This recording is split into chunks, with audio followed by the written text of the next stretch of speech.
बिल्कुल देख सकते हैं। उन्हें बल्कि और ज़्यादा सपने देखने चाहिए, क्योंकि अगर वो सपने नहीं देखेंगे तो अगर वो गरीब हैं तो गरीब ही रह जाएंगे। तो इसलिए सपने उनको और ज़्यादा देखना चाहिए। लेकिन हाँ, सिर्फ सपना नहीं देखना है, आपको उस सपने को पूरा करने के लिए जो हार्डवर्क चाहिए वो करने की जरूरत है। कैसा लग रहा है जब खुशी के बारे में फूला नहीं समा रहा। कोई बात नहीं, जो सम्मान मुझे मिला है वो तो मैं कभी जिंदगी में नहीं पा सकता। कोई बात नहीं, आप रोइए मत। अब तो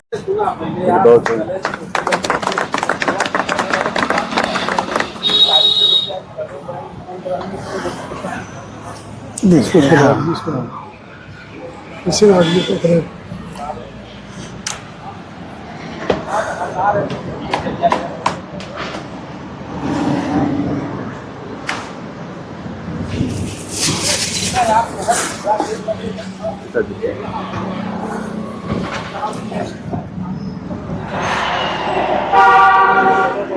मैं हर के दर्शक लोग को सादर प्रणाम कर रहा हूं और आपका अपना चैनल देसी बिहार में बहुत बहुत स्वागत है। 2024 का रिजल्ट आ चुका है, उसमें तमाम क्षेत्रों के हमारे युवक और युवतियां सबका रिजल्ट आया है और सबने हमारे क्षेत्र का, हमारे जनपद का, हमारे पड़ोसी जनपद का और पूरे प्रदेश का नाम रोशन किए हैं। उसी में मैं इस समय जनपद जौनपुर के गौरा बादशाहपुर थाना अंतर्गत एक गांव पड़ता है सखैला। उस सखैला के लाल यानी मिट्टी के लाल आदरणीय हमारे भाई सचिदानंद यादव जी असिस्टेंट कमिश्नर पद पे चयनित हुए हैं।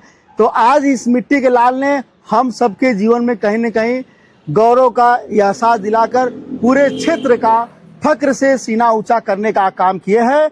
और मैं आपसे बता दूं कि सामान्य सुविधाओं में रहकर कोई बहुत बड़ी सुविधा नहीं, कोई बहुत बड़ी परिस्थितियां नहीं या कोई बहुत बड़ा सहयोग जो कि इनको सफलता में रहा हो, लेकिन इनके अंदर था तो कुछ कर गुजरने का एक जुनून था, एक जज्बा था, एक हौसला था, जिसके वजह से आज पूरे क्षेत्र पे इनके ऊपर गर्व हो रहा है, इनके माता पिता को गर्व हो रहा है, इनके समाज को हो रहा है, इनके लोग को हो रहा है और साथ में हमारे जनपद और हमारे प्रदेश को भी गौरव हो रहा है। तो आज चलते हैं, हम इनसे बात करते हैं कैसे इनका जीवन रहा है, किन किन परिस्थितियों से इन्होंने इस मुकाम को हासिल किया, किस स्थितियों में रहते हुए इन्होंने इतिहास बनाया। चलिए बात करते हैं। तो सबसे पहले सचिदानंद जी, आपका बहुत बहुत मैं बधाई देता हूं और आपके मंगलमय जीवन की कामना करता हूं और उज्जवल भविष्य की कामना करता हूं।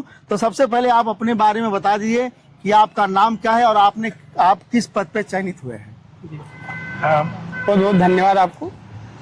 मेरा नाम सच्चिदानंद यादव है। मैं असिस्टेंट कमिश्नर कमर्शियल टैक्स के पद पर चयनित हुआ हूँ और मेरी जो पढ़ाई है वो जौनपुर में ही नेहरू बाल उद्यान इंटर कॉलेज से हुई थी। उसके बाद मैंने बीटेक किया। बीटेक करने के बाद NIT रायपुर से बीटेक किया था। बीटेक करने के पश्चात फिर कुछ सालों तक मैंने जॉब की थी कंपनी में। उसके बाद जॉब क्विट करके फिर मैं सिविल सर्विसेज की तैयारी करने लगा। अगर बात करूँ तो शुरुआती शिक्षा कहाँ से थी?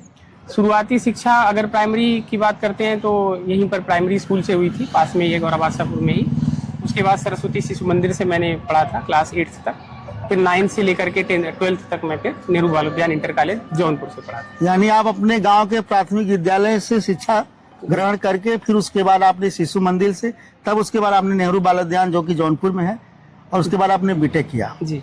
तो आपके मन में शुरू से प्रेरणा थी कि हमें एक दिन बड़ा अधिकारी बनना है? शुरू से नहीं, पहले जानकारी नहीं थी इस चीज़ की, लेकिन जैसे जैसे आगे बढ़ते गए, देखा समाज को, लोगों को देखा, तो धीरे धीरे चीज़ें आई कि नहीं, सिविल सेवा में जाना है, क्योंकि वहाँ पर जा करके आप समाज में जो बदलाव लाना चाहते हैं वो एक प्लेटफॉर्म मिलता है जिससे कुछ अच्छा आप कर सकते हैं। जी जी जी।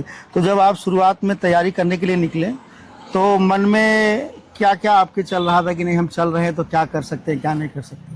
हाँ, देखिए, सिविल सर्विसेज की जो तैयारी है वो बहुत ही ज़्यादा अनसर्टेन है, बहुत रिस्की है। तो शुरुआत में ये डर तो था ही कि नहीं होगा तो क्या होगा जी। लेकिन फिर घर वालों ने इतना सपोर्ट किया, पिताजी थे, उन्होंने कभी एहसास नहीं होने दिया कि नहीं तुम्हें अब नौकरी करनी चाहिए या ज़्यादा समय हो गया, आप छोड़ करके कुछ और करो। हमेशा सपोर्ट करते रहे।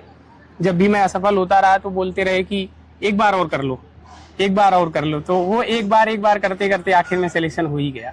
क्या बात है, बहुत बहुत बधाई आपको। तो मैं कहना चाह रहा था कि इतने बड़ी सफलता पाने के लिए आप कितने घंटे की पढ़ाई वगैरह करते थे? देखिए, पढ़ाई के लिए घंटा गिनना कोई वो नहीं है।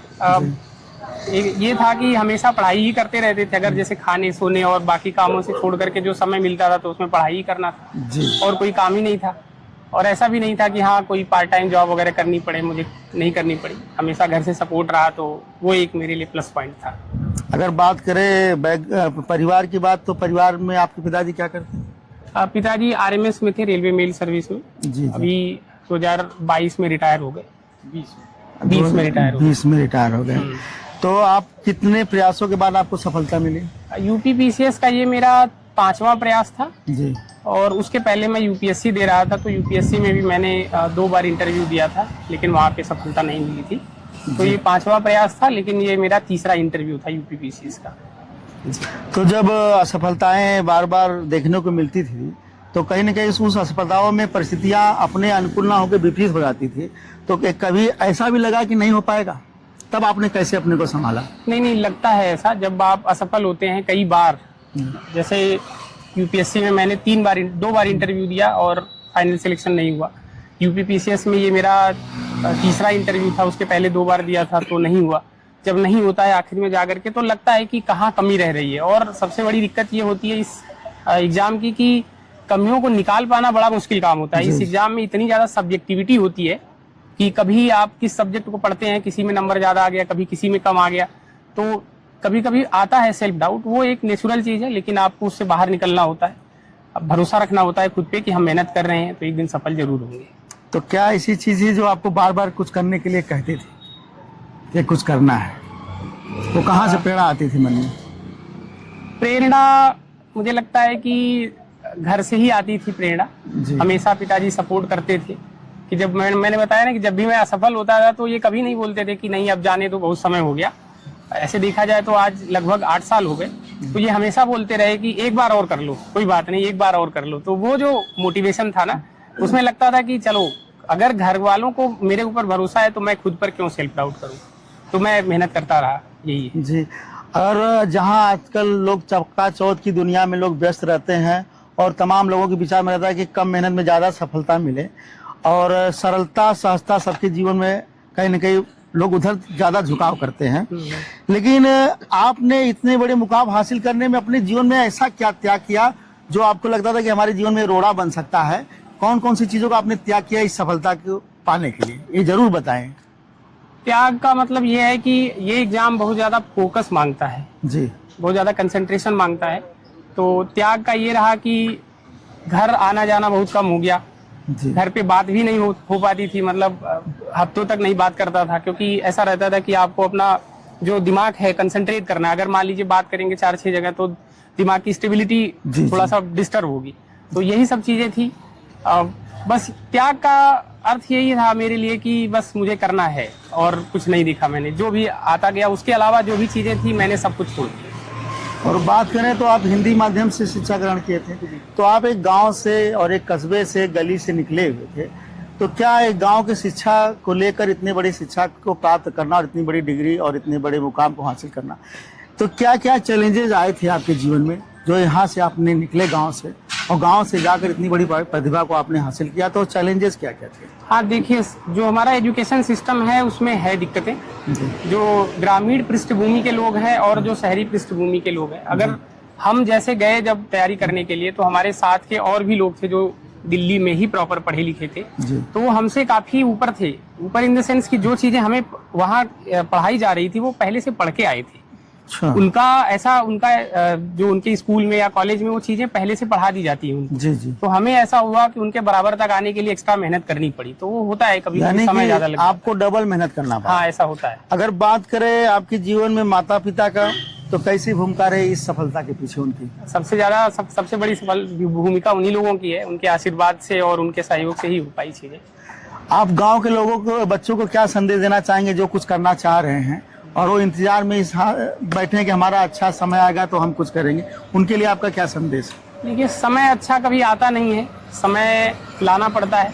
कभी वो परफेक्ट समय नहीं आएगा जब आपको लगेगा कि सब कुछ सही हो गया और अब हमें आगे बढ़ना चाहिए। जी। चीजें चलती हैं, अच्छा बुरा चीज होता है, उसी में हमें आगे बढ़ना रहता है।